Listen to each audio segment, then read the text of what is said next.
दोस्तों ये वो तीन स्टूडेंट्स हैं जिन्होंने बांग्लादेश की राजनीति को बदल कर रख दिया।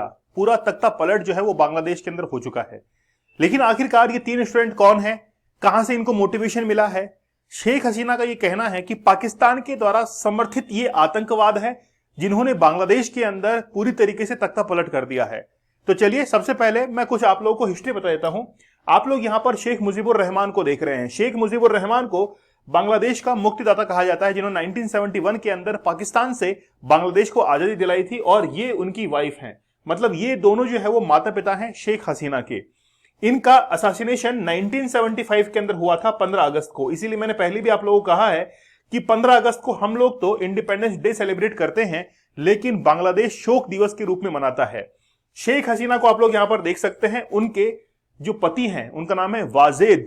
वाजेद जो है वो पेशे से एक न्यूक्लियर साइंटिस्ट थे और जैसे इनकी शादी होती है उसके बाद में ये आउट ऑफ बांग्लादेश सेटल हो जाते हैं। लेकिन कुछ परिस्थितियां ऐसी होती हैं उसके बाद में बांग्लादेश की जो पॉलिटिकल पार्टीज है वो शेख हसीना को वापस से बुलाती हैं और कहती हैं कि आप पार्टी को ज्वाइन कर लीजिए। जैसे ये पार्टी की लीडर बनती हैं उसके बाद में इन्होंने 2001 से लेकर 2009 तक पॉलिटी के अंदर विपक्ष के नेता के तौर पर भूमिका निभाई। शेख हसीना ने उससे पहले प्रधानमंत्री रह चुकी थी। 1996 से लेकर 2001 तक ये बांग्लादेश की प्रधानमंत्री रह चुकी थी। उसके बाद में ये विपक्ष की नेता रही।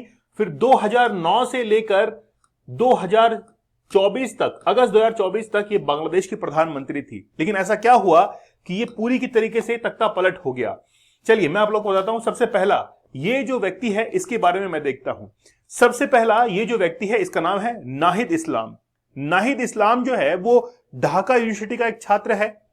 इसको 20 जुलाई को पुलिस के द्वारा अरेस्ट किया गया था, लेकिन 24 घंटे के बाद ही एक ब्रिज के नीचे इसको अधमरी हालत के अंदर छोड़ दिया गया था। इसने कहा कि मुझे लाठी डंडों से पीटा गया है और फिर इसको हॉस्पिटल के अंदर एडमिट करवाया गया।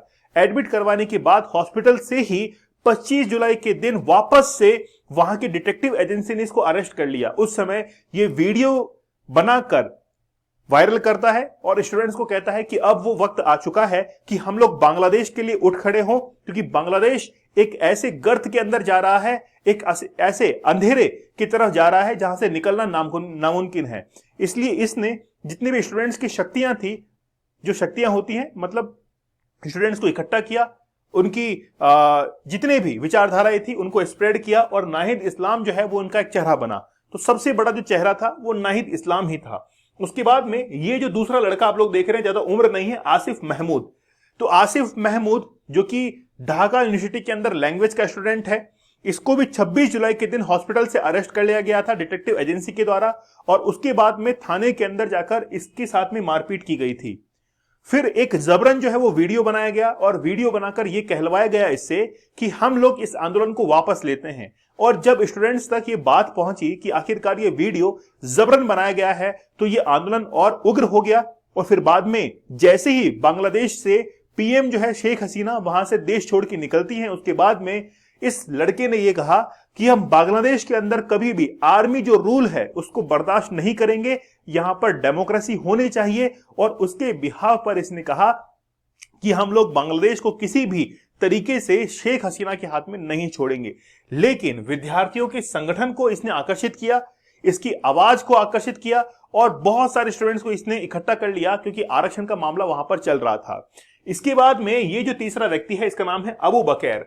अबू बकर ह्यूमन राइट्स के लिए काम करता है और इसने स्टूडेंट्स को इन्फ्लुएंस किया, प्रभावित किया कि हम बांग्लादेश के अंदर जितने भी विद्यार्थी हैं उनकी आवाज को नहीं दबने देंगे, आगे आवाज उठाकर लेके आएंगे। बांग्लादेश का मसला क्या था वो मैं आप लोगों को थोड़ा सा ब्रीफ कर देता हूं कि बांग्लादेश के अंदर 56% जो है वो रिजर्वेशन दिया गया था 2012, यानी कि जब से, वैसे तो 1971 से ही रिजर्वेशन चलता हुआ आ रहा था, लेकिन 2012 के अंदर इसको बेसिकली एक लीगल जो है वो मिल चुका था, लीगल एक अप्रूवल मिल चुकी थी।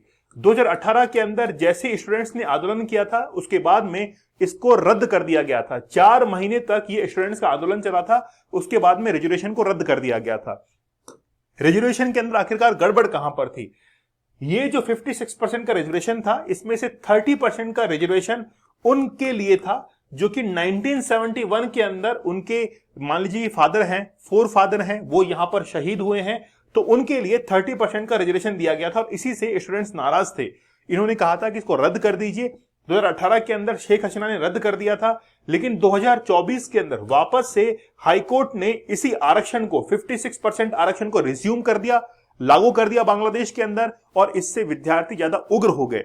मामला सुप्रीम कोर्ट पहुंचा। सुप्रीम कोर्ट ने ये जो 56% का आरक्षण था इसको केवल 7% कर दिया और कहा कि 5% जो रिजर्वेशन है वो 1971 के वॉर फाइटर्स के लिए है और बाकी जो है वो महिलाओं और विकलांग लोगों के लिए है, इसीलिए ये 7% आरक्षण जो है वो दिया गया है। लेकिन होना क्या था, ये जो 3 स्टूडेंट्स हैं इनके बारे में दूसरे स्टूडेंट्स को ये पता लगा कि इनके ऊपर अत्याचार हो रहे हैं, गलत वीडियोस बनाए जा रहे हैं, हमारी आवाज को दबाया जा रहा है, इसीलिए आज वहां पर विद्यार्थियों ने जो आंदोलन किया है वो बड़ा उग्र हो गया। जितने भी स्टूडेंट्स थे वो बांग्लादेश के पीएम हाउस तक पहुंच गए और शेख हसीना वहां से हेलीकॉप्टर लेकर भारत के अंदर पहुंच चुकी हैं। अब हो सकता है कि वो चले जाए फिनलैंड के अंदर, यूके के अंदर, लंदन चली जाए, कुछ भी हो सकता है, लेकिन आज पूरी तरीके से राजनीति जो है वो बांग्लादेश की बदल चुकी है। शेख हसीना ने 3 गलतियां यहां पर की। पहली गलती तो ये थी कि स्टूडेंट्स की आवाज को नहीं सुना और उनकी आवाज को दबा दिया। दूसरी गलती ये हुई कि बांग्लादेश के अंदर ये जो आंदोलन हो रहे थे, स्टूडेंट्स को एक आतंकवादी करार दिया और ये कहा कि ये पूरी तरीके से पाकिस्तान समर्थित है। और तीसरी गलती ये हुई कि उन्होंने पॉलिटिकली जो इम्बैलेंस की कंडीशन थी इसको संभाल नहीं पाई। तो 3 गलतियां जो है वो शेख हसीना की थी, जिसके चलते आज बांग्लादेश के अंदर पूरी तरीके से डेमोक्रेसी जो है वो हट चुकी है। सेना ने वहां पर कब्जा जमाया था 2 दिन के लिए, लेकिन वापस से एक नए इंटरिम जो प्राइम मिनिस्टर है वो भी अनाउंस वहां पर कर दिए गए हैं। तो देखना होगा कि आखिरकार बांग्लादेश की राजनीति किस ओर जाती है। लेकिन 3 स्टूडेंट जो थे उन्होंने पूरी तरीके से बांग्लादेश के अंदर इस राजनीति को, बांग्लादेश के लोकतंत्र को पूरी तरीके से बदलकर रख दिया है। आई होप आप लोगों को लेक्चर पसंद आया होगा। चैनल के ऊपर नए हैं तो आप लोग एक बार जरूर सब्सक्राइब कर लीजिएगा।